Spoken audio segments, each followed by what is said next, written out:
It's Monday, and you know what that means. Race Verse is back, and it's IndyCar night in America. On December 9th, 2021, IndyCar and the entire sport of auto racing lost a true living legend.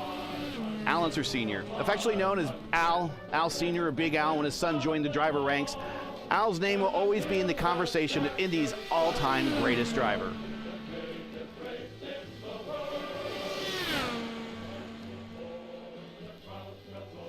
He's the 500 second four-time winner, joining only A.J. Foyt in 1987. At the time, he was one of 5 drivers who won back-to-back Indy 500s in 70 and 71, and almost three-peated in 72. He ranked second in the most races with his first, ranked second in the most races between his first and last victory, 17, only exceeded this year by Helio Castroneves with 20 years. He's the oldest driver to ever win the 500 at 47 years and 360 days, just beating his brother Bobby, and almost matched this year also by Castroneves, 46 years and 20 days. He's a career laps leader at Indy with 644, with the next closest being Scott Dixon, only 74 behind. He is tied with A.J. Foyt for the most 500 finished, with running at the finish of 18.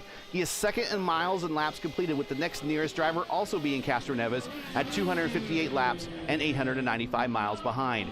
He's third in the most number of 500 starts with 27. In addition to his 4 wins, he has 15 top 10s, 13 of which were top 5s, and 6 of those came in a 7-year period between 82 and 88 with 2 different teams. He can win in any type of conditions, too. In 78, it was the sixth hottest 500 on record. He could win on ovals and road courses.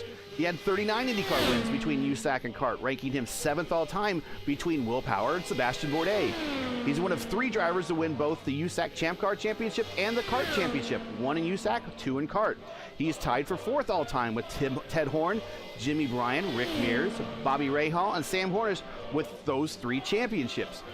He could also drive more than IndyCar, too. He's one of 15 drivers to win the 500 on the 20 and also the 24 Hours of Daytona. He won this 1978 IROC Championship, and he's the only driver in the 100-plus year history of organized sanctioned IndyCar racing to win the Triple Crown, accomplishing the feat with wins at Indy, Ontario, and Pocono in 78. While his chief rival Foyt was more well-known by his number and boisterous personality, Unser was quite the opposite: quiet, calculated, forward-thinking. After racing, Unser helped mentor drivers in the IRL and IndyCar Series before cancer began to take its toll and limiting his activities. Al Unser Sr. was 82. He will be missed, but never forgotten.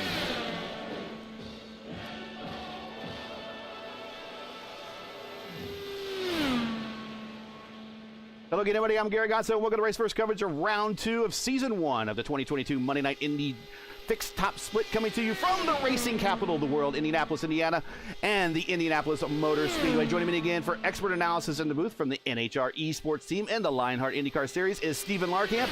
We are back to Indy, but earlier this season, what should we expect, Stephen?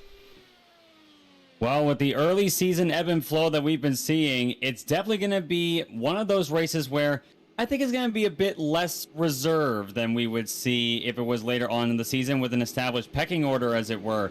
And judging by the qualifying times right now, with Bruno Miranda sitting on the top spot right now, just the first driver to actually get into the 39.4 is actually, for redact what I just said, we have another entry there, Adriano Pinheiro with the 39.476. These guys are going to be really fast tonight. These are faster than last season. And the way the setup is looking right here is looking like there's going to be a lot of action on the track, and by the nature of the setup and by the nature of everyone wanting to get that mythical win at Indianapolis. It's a moment that can really strike a chord with any racing driver out there. Doesn't matter who it is. A win at Indianapolis is always special, and this could be a very special win for the winner that walks away with it tonight. We're having a little bit of overlay issues, but we're getting that fixed right now. Still got a little time left here in qualifying. Trying to get you a speed update here, and it's only showing me the gap. So let's see if we can't just go ahead and get the starting grid started for us tonight.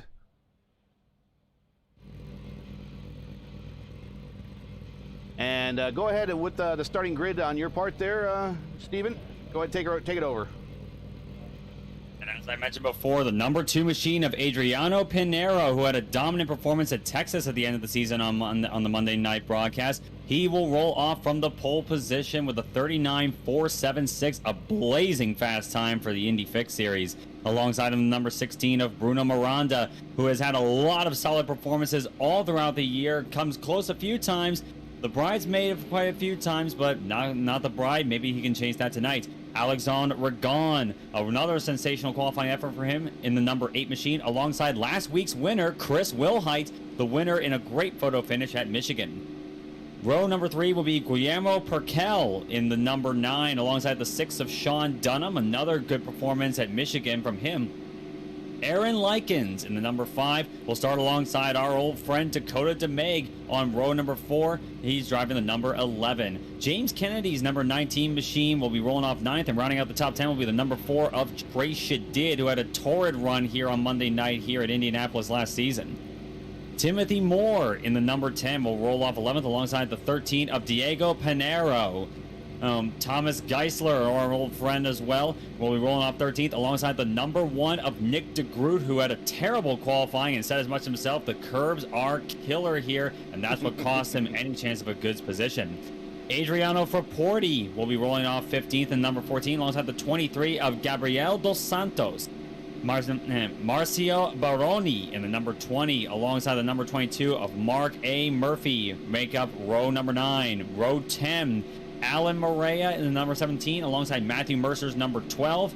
Joao Ritter number 20 and rolling off 21st in the number 18. The last of the drivers to qualify. Looks like he sandbagged that one, to be honest, alongside the first of the non-qualifiers, the number 22 of Stephen Lee, and shotgun on the field, the number 21 of Marcel Gagne. Yeah, that is a very un-Ritter-like qualifying effort, and I wonder if he pulled like Penske did in when they had those warp speed engines. He decided just to lift a little bit at the line and fool everybody and start deep in the field and see if he can't possibly gain a lot of I-rating by storming up through this 23 car lineup. Interesting. I wonder if he does have a Mercedes 500i in the back of that thing and they just didn't know. Snuck it by the iRacing servers. Interesting story about that engine.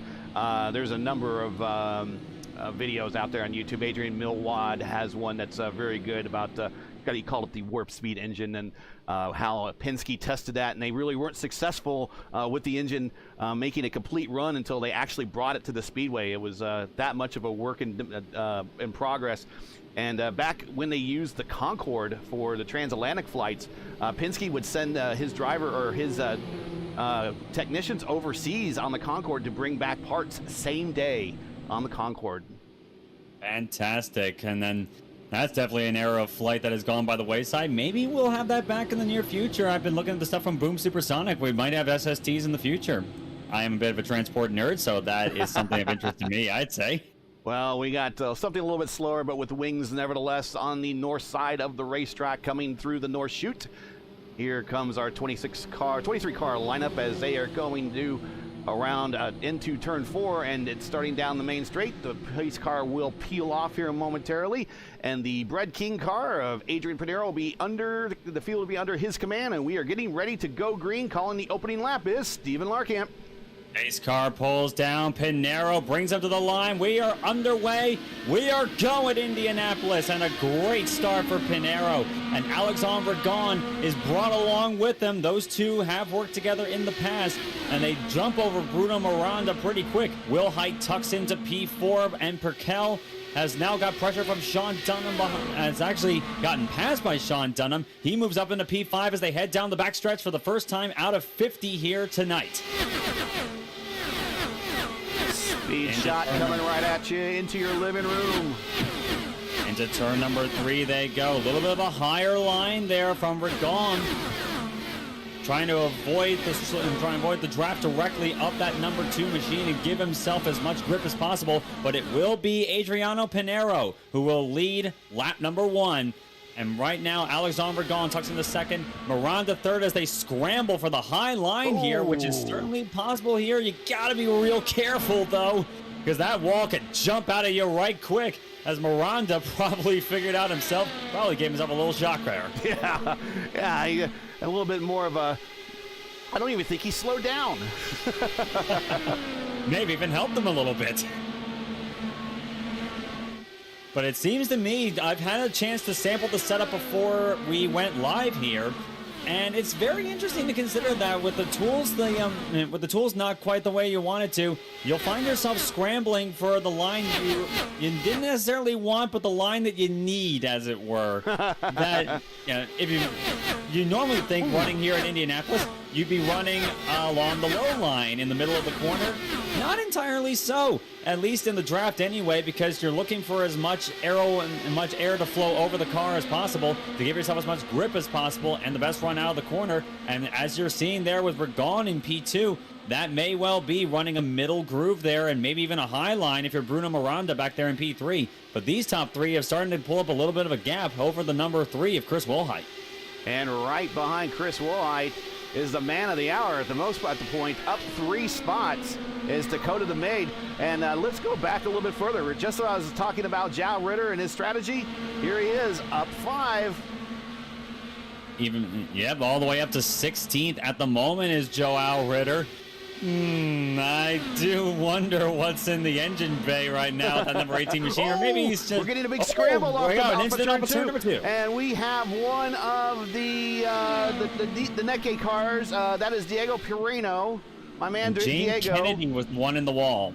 No caution yet, though. He has brought the car down onto the grass on the middle of the back straightaway. Yeah, that's not going to get a caution. But my man Diego, unfortunately, hard luck here at Indianapolis. He actually told me the other day he and his friend got accepted tickets, and they will be in the stands for the 2022 Indy 500. Congratulations. I've been to 2 Indy 500s myself, and they are always an event you will remember for the rest of your life. I'll certainly remember mine. And right now, Alexandre Vergon has a great run on Pinero into turn number 3, and he takes over the lead from Pinero. Yeah, we're going to probably see a little bit of swapping the lead back and forth. Not going to brag. I've been to 25 500s. Oh, look at you overachiever. And speaking of overachiever, here comes Pinero right back at him. Vergon did lead at the line there by 16 one-thousandths of a second. But Vergon did have to concede that one back to Pinero. We may well see, as we saw last season here with Chris Demerit and Dakota DeMaig. Unfortunately, Demerit is not in this running tonight. And as we see it once more with Vergon going back down to the low side in turn number 3, this may well be a pattern we see throughout the event, that we will see these two swapping the lead back and forth here.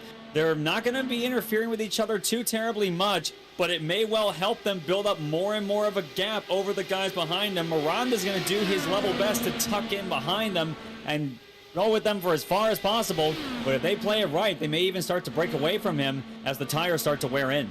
Go back for the battle for fourth. Dakota DeMain is now on the rear attenuator of Chris Wilhite. I think it just looks to me they're kind of working with each other now, or at least Dakota's being patient and just riding in the slipstream at the moment. Behind him is Sean Dunham, who is almost by himself a little bit. He has a couple tenths up to Dakota and a couple tenths behind him. Got a little bit of a twitch there in turn 3. Behind him to Guillermo. There's Guillermo right here in P7. Aaron Likens, there he is right there in the Al Unser Jr. throwback from 92. He is currently in P9. My old man, co-old man racing partner is Thomas Geisler. Here he is, P9, doing all well, up 4 spots. And Nick DeGroot, well, curbs are bad, but race time's good. Up 4 spots, up to P10. Good start so far for both Geisler and DeGroot. It was not the qualifying, especially that DeGroot would have wanted. He set himself right when qualifying was ending. Curb bad indeed. You touch the little white curbings on the inside of turn of each of the corners here at Indianapolis. They may not look like too much, but when you're traveling at speeds in excess of 215 all the way up to 225 miles an hour at times, you're definitely going to feel it. And with the setups the way they are, it's likely not going to be pretty when you do touch them, because they can send you around right quick. Right, and what happens there is there's no banking down there. It's almost perfectly flat, and that's where the Speedway used to put actual rumble strips down there to prevent the cars from dipping their wheels down there. But when the stock cars came here, that didn't bother so much to them, and they just ran right down on those and tore them up.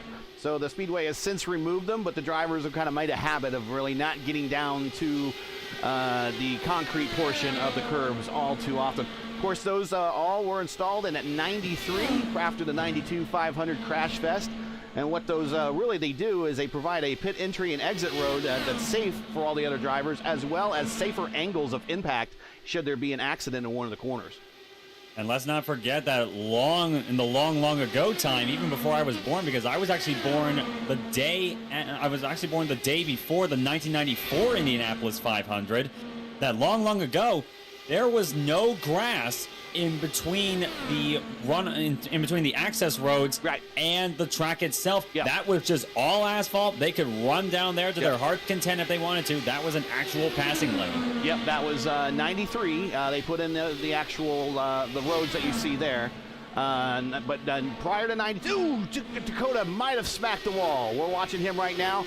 Let's see if he recovers a little bit. He's definitely a little off the pace, but he seems to be at speed.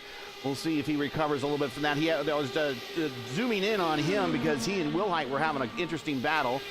Back up to the front, looks like Pinero has got himself a 1.2 second gap, and he is almost about ready to check out and remove the draft entirely from the equation. Great performance so far for Pinero. He has certainly found something with his tools that is working for him to perfection right now, and the clean air will certainly help that matter as well. But getting back to Dakota DeMain, I had to look back at him with that bobble he had in turn number 1. He came so close to the wall. And Dakota is actually getting by lap traffic here. Yeah, we already had to have take a little bit of evasive action there. Diego's trying to stay high, and he's letting the people go on the low side, but if you have an ill-handling car, of course, you're going to push up to the high side, and I think that's why we have a little problem. We'll see if Dakota can keep up the pace and then hit that pit stop coming up here in the next 12 laps or so. They'll roughly go about 33, but the window will open at about 24 or 25 to go to distance. Yeah, I mean, I've even seen open up around lap 20. It's very possible here. The average I've seen is about 30 laps for a green flag run if we're going green all the way, which we've done a great job so far, working lap number 13 here. And it's certainly going to be an interesting call, especially if we do go green all the way. Who comes in early? Who comes in late? Who tries to stretch it in case there's a caution that comes out? That's definitely going to be what decides the end result here tonight as much as anything else on the race course right now. And speaking of what's going on the race course right now, you mentioned how Pinero had a 1 second gap. Regon has halved it. It's back down to 5/10. We're watching the leaders once again, 1, 2, and also watch the line of Bruno Miranda. We were having him on camera for a long time. He is checked into the upper line. The upper groove is in business. Certainly looks so. You see him running that higher groove there in turns 3 and 4 right now. He's might be tire related. It might also be that he doesn't want to get himself into the aero wash of that number 8 clean air in front of him. Trying to find as much clean air as possible and trying to maximize the grip as possible. He's going well up high there in turn number 1. It's certainly something we don't usually see in Indianapolis, especially at the real life version of the Brickyard. No, it's all down low, or maybe a half a lane off the bottom. Maybe half a lane at best. But here, with this setup we've got going, it's certainly an interesting spin of an Indianapolis setup. Excuse me, but this is certainly an odd setup. It's actually, I will admit, it's one that I wouldn't exactly call my favorite one to drive, but it does make for an interesting change in the way you would drive. Caution on the racetrack. Oh, and we have a big crash coming off of 4. Guillermo Parkell trying to get the camera on him, and it just keeps falling back.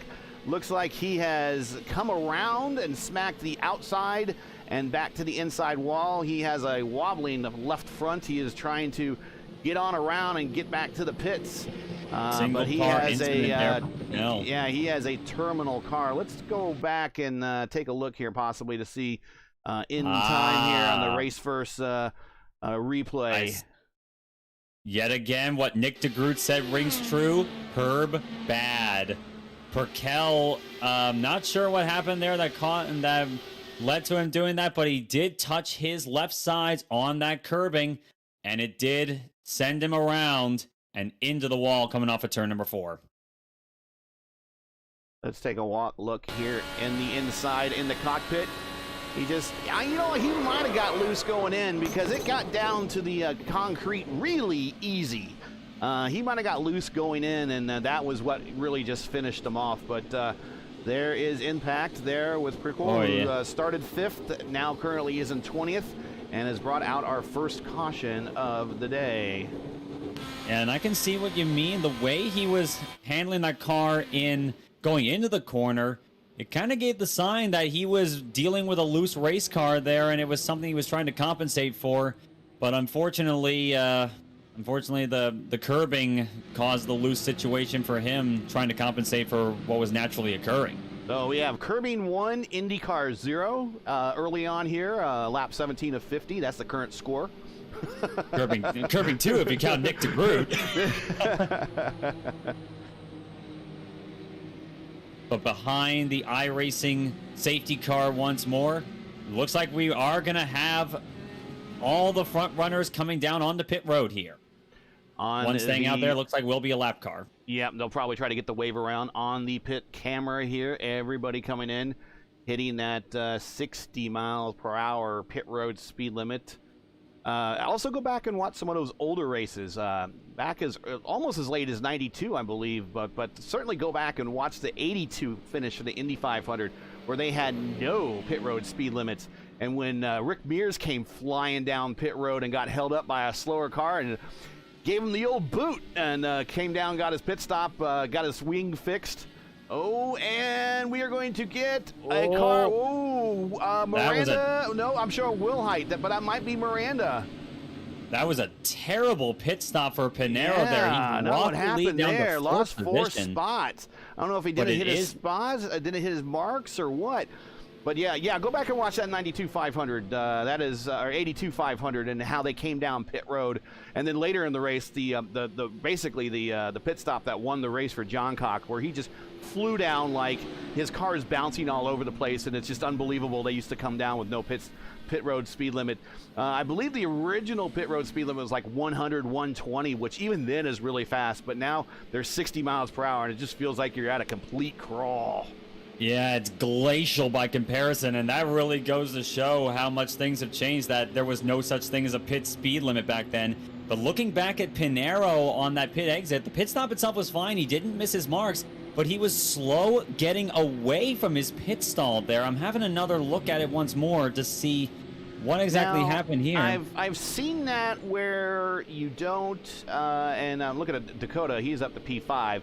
But I've seen where, at least some experience that happened to me before, when you go to yellow and you go to your yellow mapping for your engine mapping, and then you hit your spot and then you try to accelerate out. Actually, you're accelerating with, what, 200, 300 less revs?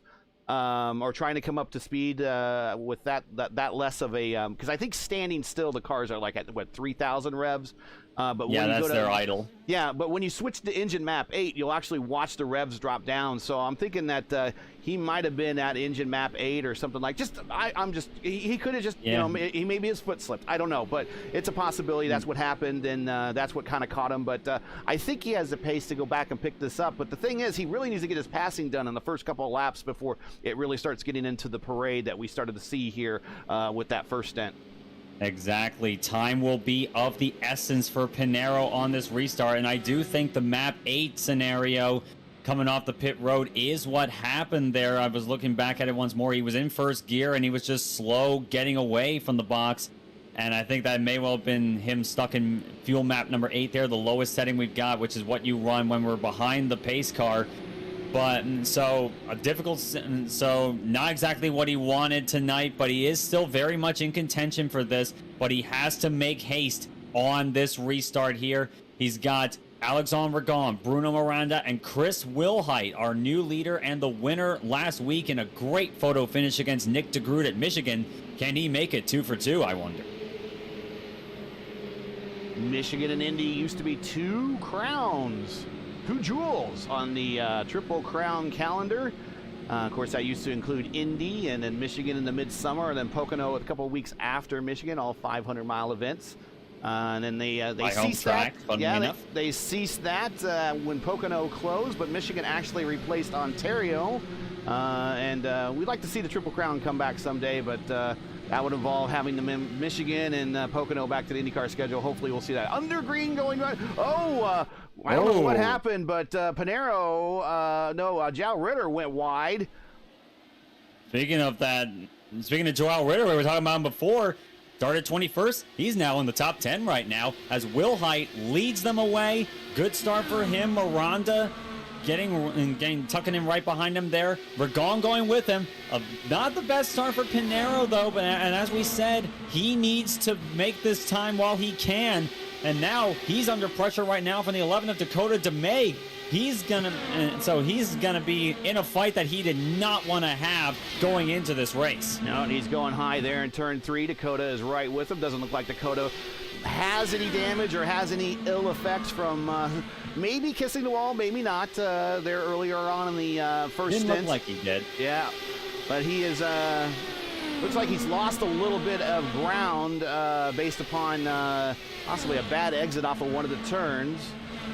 But meanwhile, up front, Chris Wilhite now has that number 16 of Bruno Miranda to contend with there. Can Miranda make himself the bride and not the bridesmaid here tonight, I wonder? He's definitely going to be wanting this. Everyone, of course, wants their wins at Indianapolis. And Miranda probably wants that more than anyone else on the Monday night broadcast. He's come so close several times, but not quite enough to get the win. But this could well be the chance that he has looked for at the biggest event on the calendar. And Miranda has got a great run in the slipstream there of Wilhite. Not quite enough to get up alongside him in turn number 1. There, yep. Has to run a bit of a higher line once more to avoid the arrow push scenario there, or at least as much as possible. And now I'm gonna see if let's see if he can set up for a run down the backstretch into turn number 3. Not close enough. Not close enough again, looks like. But Miranda definitely keeping him honest right now. Could be that Miranda may want to be conserving tires here, especially if we get a long green flag run once more like we did. Of course, you may say this is an official server race. You don't really expect for a long green flag run. But these guys, as good as they are, it's very definitely possible. I mean, it's anything kind of odd that we even had that first caution in the first place, and even a single car incident. These guys know their trade very well, and they can put on a great show that can run all 50 laps without interruption at times. Let's take a look at this livery from Bruno Miranda. That is actually a throwback kart livery. Believe it or not, that livery never ran here at the Indianapolis Motor Speedway. Michael started running that livery the year of the split, so he never ran that livery here. So the black Havoline that Michael Andretti and Cristiano D'Amato ran for a couple seasons never made an appearance here at Indianapolis. Never did, unfortunately, back when the split happened. Newman Haas, of course, went over to kart, and Newman Haas, of course, ran the Texaco Havoline colors with Michael Andretti, Cristiano D'Amato, Christian Fittipaldi as well at times. Paul Tracy, yep. Yeah, Paul Tracy. So it's so definitely a scheme that is certainly a stranger here to Indianapolis in the real world, but it would have been nice to see it regardless if Newman Haas came over during the split years. Of course, unfortunately, Newman Haas Racing no longer operating as an entity. Sadly to say, they closed up shop after the 2011 season. I gotta say, Bruno he has a chance there to pull out. I think he is just being patient. I think he's just biding his time. As we're approaching the halfway mark here, I wouldn't be surprised if he is. It would definitely be the wise move to do so. Not really risking much at the moment, and putting yourself in a good position to take advantage of the run later in the going when you are going to be on worn tires. Maybe you've saved them better than the guys around you, and you're able to use them to the fullest at the end of the race. This is your closest battle on the racetrack. I'd like to show you some other folks, but this is where the battle is at the front. This is the closest battle cars that we have in contact with each other. Actually, let's go back a little bit more. I think Dakota and Perino are getting in a very big tussle now. Dakota DeMay running up high in turn 2 up there near the Sweets. Whoa. Pinero running a bit high as well, so the pole sitter is dealing with a lot of pressure right now, and he's lost a bit of ground to Alexandre Regon in front of him. He's still within draft range, of course, and so is Regon to Miranda in front of him in P2. So they're not out of contention just yet, but this is a situation that Pinero did not want yet. He did not want in this situation, at least not for position number 4, but he's been struggling, it seems, to run in the draft with a bunch of cars in front of him. There is definitely a difference between running in the draft with one car in front of you if you're someone like Bruno Miranda, maybe even Regon, but it's definitely something else if you got 3 or 4 cars in front of you like Pinero has to deal with now. And the same with Dakota DeMay, though DeMay seems to be running it a bit better right now. He's definitely put the pressure on Pinero. But one thing I'm wondering here, how will this situation play out later on in the going if the green flag run goes as long as I think it could be? It could well go all the way to the checkers. Let's ride along with Dakota DeMay. He's currently shafting in the 6th gear here across the start-finish line.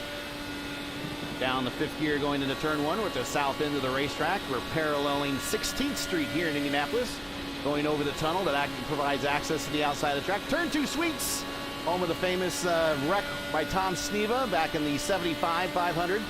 Down the back stretch, shifting up into 6th gear, heading north for the north end of the track. Here's turn 3. And then the turn 3 north end of the track access roads, north 40 parking lot. Turn 4, and exit at turn 4 and down the main straight. You got the corporate suites on the left and the right, and the timing and scoring tower right there at the start-finish line. And there's a lap of Indianapolis. Right now, going down the front straight, they are paralleling Georgetown Avenue. So that is, when you talk about 16th and Georgetown, those are the major roads that border the track on the outside. Indeed, and not too far away from 16th and Georgetown. I've taken a little trips around Speedway, Indiana on the weekends of the 500, and even not on weekends of the 500 as well, to sample it was like when it's a bit quieter. Been around there. A lot of the teams, of course, live just down the block from here, a couple of blocks away. Main and Street, even on Main Street. And Dallara, of course, has the factory where they build these cars. But meanwhile, one of those cars is this is not good. This is not good. I saw this coming right here, and this is set up to be not good at all. I can tell you that Chris is probably not happy. I can tell you Miranda's probably not happy. I'm not quite sure. Miranda would probably be seething right now. But one thing I have noticed with Miranda, though, the fact that he hasn't been going for it as much as he could have, could he possibly be saving fuel here? It's possible. They're close. They are close. It is going to be a close call. Maybe some people are going to be running currently 12 laps into their stint. Oh, car into the wall. Car into the wall. Stephen Lee, he hit the wall, kissed the wall, going down the front straight and made it into the pits. So he kissed the turn 4 wall, came out a little wide. Looks to be good, but looks like possibly his day might be over. Let's get back up to the front. And I was actually watching Ragon as he was trying to go. Oh, we got 3 wide going to the turn 3. We're going Pinero, and here comes the maid. Pinero down low. He will get the best of that situation going into turn number 3 with Ragon slotting into P4 there. That is a change for 3rd place to Pinero, and Dakota DeMaig now having to deal with that lap car right now of Parkell, as well as trying to deal with the 6 of Sean Dunham behind him. And look at Dakota slides up as soon as he got a clear signal. As soon as he got a clear signal, he slid up and probably let him know it's displeasure. I don't know why Guillermo is not just ducking out of the way. It's not like he's going to get his lap back or anything. He's just probably better let these cars go. But right now, all he's doing is angering a lot of people around him. This is certainly something that there's probably going to be some words said both during and after this race. As meanwhile, behind that lap car, Drow Ritter under pressure from Geisler behind him for P7. Yeah, and they still got that lap car to deal with. Right, Geisler talking about possibly taking that 3 wide, and I'm going to say that discretion beat out valor that time, and he thought better of it, and he pulled back. But he's going to try this full send it there, get around Guillermo. Oh, no! Arrow push. Oh, and he's not going to be happy about that. Guillermo really just needs to be rolling out of the throttle and letting these guys by. I don't understand what he is battling for position for. Now, for those of you that were watching last week at Michigan, we were talking about 2 lap cars battling it out for position in front of the leaders before. Now, as I mentioned last week, there is no obligation for him to do so. But here at a track like Indianapolis, it's a very different beast from Michigan. It's a racing etiquette thing. The cars that were it is a racing etiquette. The cars that were an issue last week, they were on the tail end of the lead lap, and they are trying to get their lap back. Guillermo is not in any position to get any laps back at this point, and I don't know why he's fighting Nick DeGroot here in P9. He should just get out of the way and see Nick almost got down there on the curbs this time. He's trying to find a way by. It's desperate because you're going to lose the draft, and he's almost out of the draft of Thomas Geisler. There he goes, slides right up in front of him. You can tell he's not happy too. No, and I will say this is very questionable conduct there from Parkell. While he may have no obligation, it's definitely the sporting thing to do to let them go by, especially when you had a car that was in the wall earlier on, and you're 2 laps down at this point. This is something that these guys are likely going to be seething over after this race. They may well have some words for him. And looking at the situation it's caused here, it's given the situation where Chris Wilhite and Bruno Miranda have opened up the lead to 2.6 seconds over Alexandre Ragon, and 3.3 to Adriano Pinero, and Dakota DeMaig is 3.7 back. It has opened up a big gap and taken a few cars out of contention, unless, of course, we get another yellow.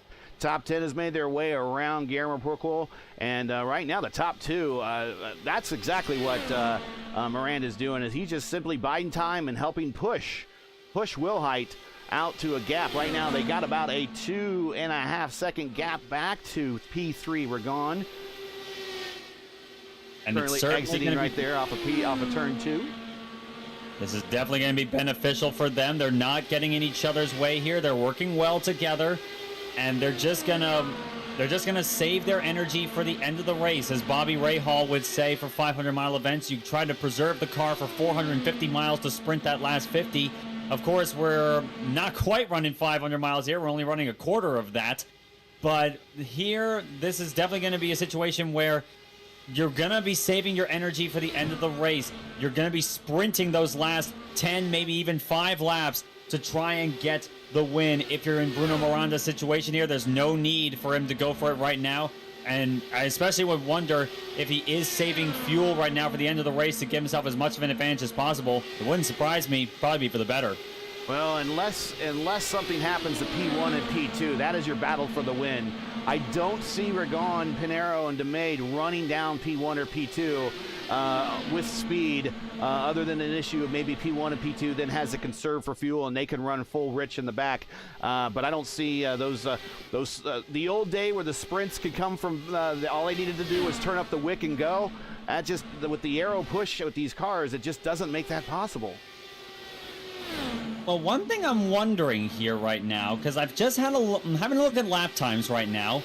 Will Height right now on the last lap with a 41.763, Miranda with a 41.726. They've been running consistent 41.7s the last couple of laps. Meanwhile, behind them, Ragon, a 41.442.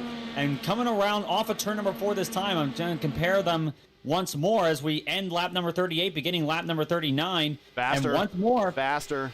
Even faster. 41.1. 6/10 faster. And look at this line that he has. He's not quite up. Ooh, almost got the wall. But he's a little bit like a half a lane off the bottom. But what this is telling me right now, Miranda and Wilhite are likely conserving fuel right now, and Ragon has gone full rich right now. That number 8 is flying. He is going to catch these guys if things keep going the way they are as we're coming to the end of 39, the end of lap 40. Having a look once more at the margins. It was 2.2 the previous lap, 1.6 the last lap. Coming to the line once more, again in the 7s for the 2 leaders, a 41.2. It's 1.1 for Ragon. Ragon is blazing fast right now. We're jumping on board with Ragon, and I believe he is actually using 4th gear to help him in this effort. I think for him he's just going for it right now. Fuel is the least of his concerns right now. I think he's comfortable right now with the fuel numbers he has been getting. And he's thinking that he's got a reserve to go all out for the last 10 laps now of this race here. As I mentioned now, 10 to go at Indianapolis. We thought it was going to be Will Height and Miranda unless something happens. Something is happening. It's Alexandre Ragon and his turn of speed right now. But as we're getting into the aero wash of the cars in front of him, it's actually kind of there he goes, 4th gear. Oh, kind of rolls out of it, goes a 5th. Very interesting, but he is still reeling him in. He's still within striking distance, no doubt about that. And it's saying to me, of course, the leaders are probably still saving their fuel. They're got a good thing going. Why not spoil it?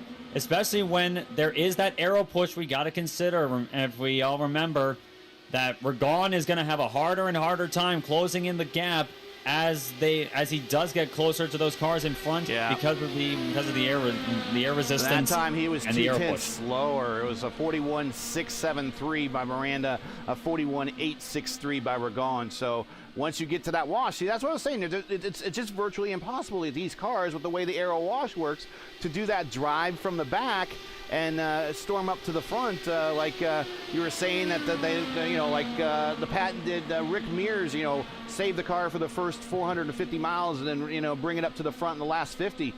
You just don't do that with this car anymore, not with this track and not with this setup. Definitely not. And of course, reliability is not a concern at all, like it was back in the 70s, 80s, and 90s, where you were literally preserving your engine, your gearbox, as well as your tires. Tires are the main thing that these guys are going to be preserving, as well as fuel, of course, trying to get as much fuel mileage as they can. That's still the game plan right now, I'd imagine, for Will Height and Miranda. And Ragon, he's trying everything he can. He has clawed back another 10th, but he is going to be trying to find whatever his tools can give him to get himself up there and try and compensate for that aero push. You can certainly do that, but it's not easy at all.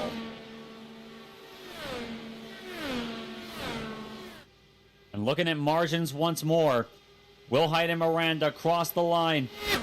It is under a second now. 8/10 for Ragon to Will Height. So he has managed to find a little something right now, but we'll see how that transpires as we're working lap number 44. This time by, we'll have 6 to go at the Brickyard. Miranda still camping out on that higher line. It's going to give him the cleaner air. You're right.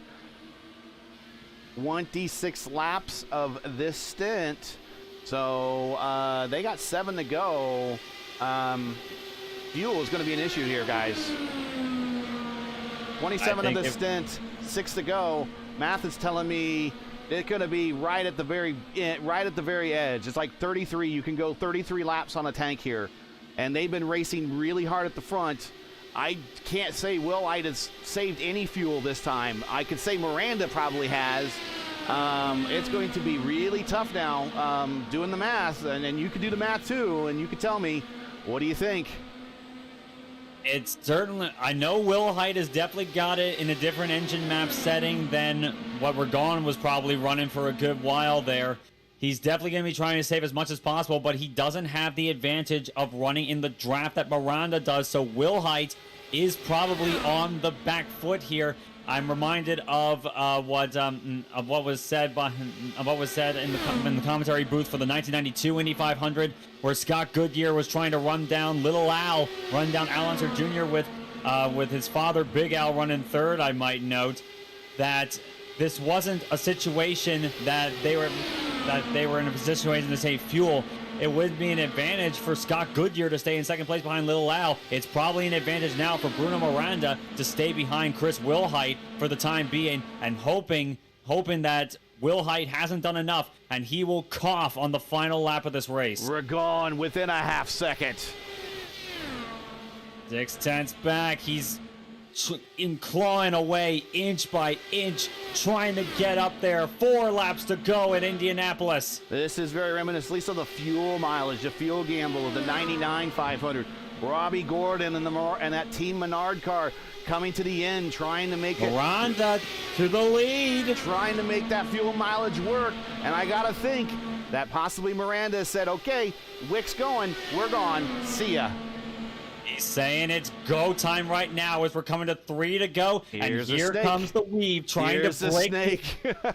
Here comes the snake trying to break the toe of Chris Wilhite behind him. Miranda does lead that. Wilhite running well up high there in turn number 1. He's got the same situation that these guys were dealing with. Yeah, but he has not had it all for the most part this entire stint. And he's probably having to reset his weight jacker and bars to a more agreeable level. Also coming into this picture is Dakota DeMay. Not fun when you get it done to yourself by someone else. But Dakota DeMay, looking at lap times right now, Dakota's 1.7 seconds off the lead. And having a look at the line this time by 2 laps to go, it is Bruno Miranda. He has turned up the wick considerably. It's a 41-1. Faster than Wilhite, faster than Regan, faster than DeMay. Bruno Miranda has well and truly decided that he has the fuel to go for it at the end of this. This is looking like he will be the bride tonight. Bruno Miranda into turn number 3. They have a lap car in front of them. He hit that map 1 and says, I'm gone. Miranda seems to have played it to perfection here. We'll see what one more lap of the Brickyard will say about that situation. White flag in the air, 2.5 miles to go. As they get by the lap car going into turn number 1. Not what Wilhite wanted in that situation there, but unfortunately it doesn't seem like there's much he can do about it. He has well and truly fallen by the wayside. This is Miranda's race to lose. Yeah, I'm riding on board with Miranda right now. Down the backstretch, he has his LEDs pegged in the blue, and in gear 5 he is not wasting it, or he's not saving any fuel whatsoever. Into the North Chute, into turn 4, down the main straight, and we have a new winner here at Indianapolis in the Indy fixed straight to field race. Bruno Miranda, he will win at Indianapolis. Played to perfection, and he finally gets it done. Beautiful job. And a Newman Haas livery breaks the curse. Indeed. If Michael Andretti somehow finds this broadcast, I'm sure he'll be happy to see that Texaco Haviland machine, that Newman Haas colors, in victory lane at the Brickyard at long last. Well, let's take a look at the final results of tonight's race from Indianapolis.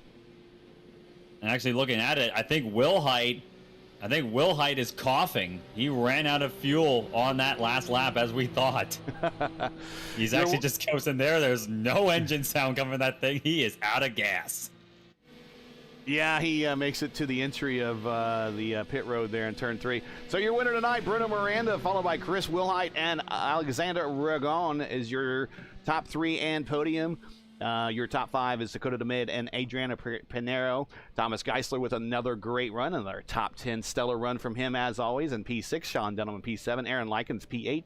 Jal Ritter drives up to P9. We'll see what type of I rating he gets from that effort. And Nick DeGroot rounds out the top 10. Your top 15 is Tracy Did, Matthew Mercer, Mark Murphy, Marcio Baroni, and Adriel Forporti in 15th. Your top 20? Go ahead. Timothy Moore finishes 16th, last car on the lead lap. Marcel Gagne 17th, Gabriel Dos Santos P18, Alan Morea 19th, 2 laps down. Stephen Lee rounds out the top 20, also 2 laps down, recovering from that brush with the wall in turn number 4. Guillermo Parkell 3 laps down, finishing 21st. And then Diego Perano, who was trapped 4 laps down early on after an incident in 22. And James Kennedy, our only non-finisher in P23. Shame that happened to him. Yeah, rough day. I've been there, trust me. Let's take a look and see if there's possibly anybody in the waiting room. We do have Dakota there, which we might actually bring him in. See if anyone else. What you think of today's race? Normally these finishes in the fixed series come down to inches and tenths of a second. This basically we haven't seen a win this big in the fixed series in quite a while. No, it was 2.3 seconds at the stripe between Miranda and Wilhite. Of course, a good chunk of that has to do with the fact that Wilhite's engine was coughing out on the final lap. And this race was the circumstances that presented itself with that single caution coming out as the pit cycle was just in its infancy. It was going to be a close call, and everyone was considering what was looking more at their fuel gauge than they were at their rev counter. It was definitely going to be a fuel mileage race if we didn't get a yellow, and we didn't. These guys played it cool. They played it as well as they could, nice and clean, as even with some circumstances that could have caused an incident. And and really it was just well done on all their parts, and Bruno Miranda played it better than anyone else and got the win with barely enough in the tank to do donuts down the front stretch. Well, let's get some driver perspective. Dakota DeMay, mid-pack start, but a top 5 finish. Tell us about your race. How close were you on fuel at first? And go ahead and tell us about trying to get around that lap traffic that was trying to seemingly fight you for no reason whatsoever. Yeah, that was a fun race. The fuel game at the end is always something I kind of enjoy, and I'm surprised the top 3 made it because I fuel saved pretty good on the early stint there, and I only had another half lap, so I thought I was going to pick up another 1 or 2 spots. Props to Miranda for even be able to have enough fuel to do donuts, so that's pretty good. Yeah, lap traffic, at most races I kind of get annoyed, but at Indy, I've been in that situation. I get it, you kind of want that wave around if a caution comes out, even though I think some of us are going to stay out. I get it though, they weren't blocking, they just kind of held their line, so fair game, I'll say it's fair game. A lot more forgiving than we were in the booth. How were conditions? I know when you got into practice, your teammates were saying that the setup felt different. Did the setup feel different? What were conditions of this setup? Are they any different? Did you find that you had to have a different type of bar settings, weight jacker settings than normal, or was it just same old, and it just all you had to do is get used to it, really? Yeah, it felt different. It felt like a new car, basically. Force feedback feels a lot less. You're not really getting much feedback, and the car wants to slide around a lot. So I was -5 on the weight jacker on that one restart, and I almost went around in turn 1. Whoa.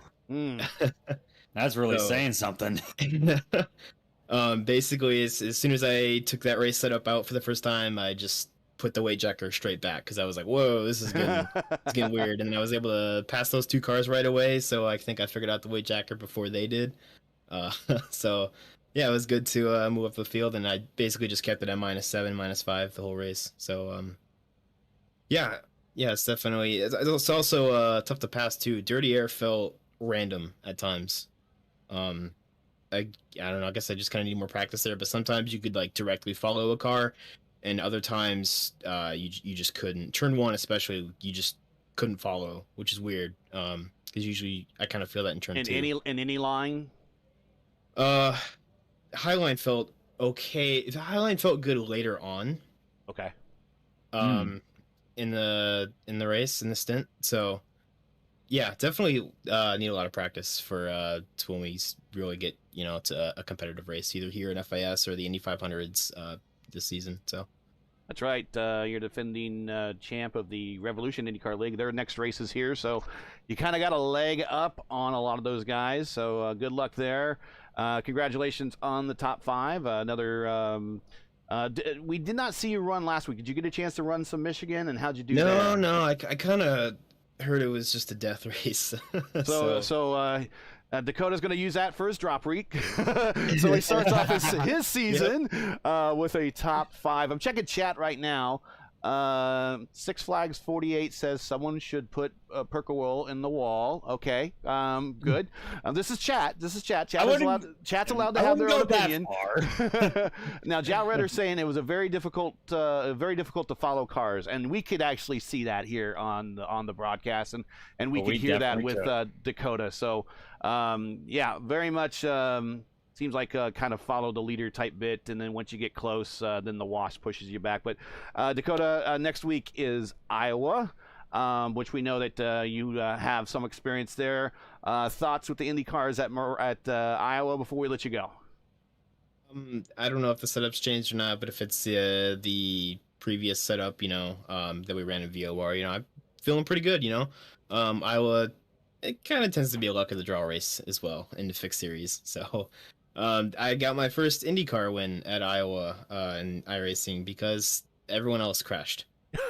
Literally everyone else crashed. So, and what a coincidence! That was my first win too. It says a lot when you can keep the car between the lines. Shouts? Anybody want to say hi to? Yeah, check out Sunset Arctic Games. You can check me out on Twitter at Sunset Arctic. I got Echo Blade game on Steam coming out soon, and you can check out Voltic Pistol going on sale this week for the Steam Winter Sale. So you can also check out at sunarc_graphics on Twitter for any of your iRacing paints and graphics needs. I hit them up. And shout out to Lucas and Alyssa. I know they're watching too. There you go. All right, guys. Well, thanks a lot, Dakota. We'll see you next week, and I'm sure we will talk to you here later. Yeah, thank you. Congrats. Steven, any parting thoughts before we wrap this up?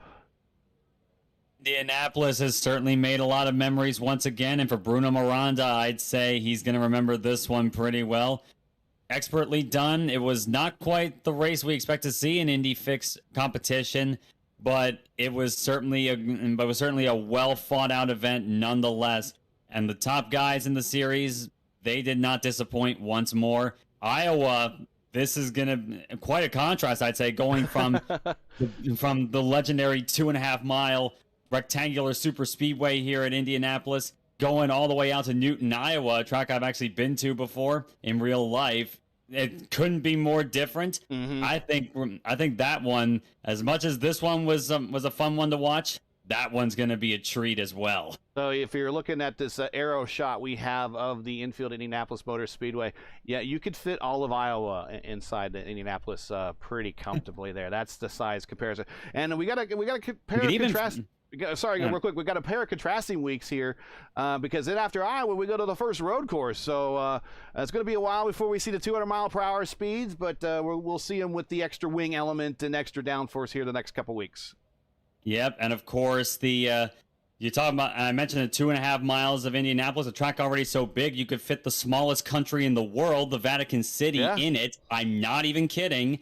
that you talk about something going bigger there from 2.5 miles. Try 4 miles at Road America in a couple weeks' time. Of course, and of course, that's a big contrast going from the 7/8 of a mile oval next week at Iowa Speedway, which I hope you guys will watch too. Prepare to get dizzy. Yeah, it'll definitely make you dizzy if you keep watching it long enough, at least without swapping the angles a few times. So that's it for tonight. Once again, your podium from Indianapolis is Bruno Miranda, the winner. Chris Wilhite, P2, and Alexander Ragon, P3. Joining race first again next Tuesday as we'll be coming to you from the Iowa Speedway for round 3 of season 1 of 2022 Monday Night Indy Split. That's next Monday night, 7:15 Eastern time on YouTube at youtube.com/racefirst. Hey, we love bringing these races to you, but they are not easy and require time and money to produce. We have brought you coverage of last season for free, but out of our love of iRacing and our passion for the sport of IndyCar. If you are just as passionate and would like to see Race First coverage continue of the Monday Night Indy Split from here to beyond, continue for next season, please take time to visit our GoFundMe page. The link is in the description, and donate to our Season 1 2022 Monday Night Indy Split broadcast fund. Please donate and let us know that you would like to see us continue beyond this season. We realize times are tough in the holidays. Any contribution is greatly appreciated. We want to thank you for watching and making us a part of your Monday evenings. Now, as you know, YouTube algorithm game is not an easy one to play, so please do leave a comment below and let us know what you thought of tonight's race.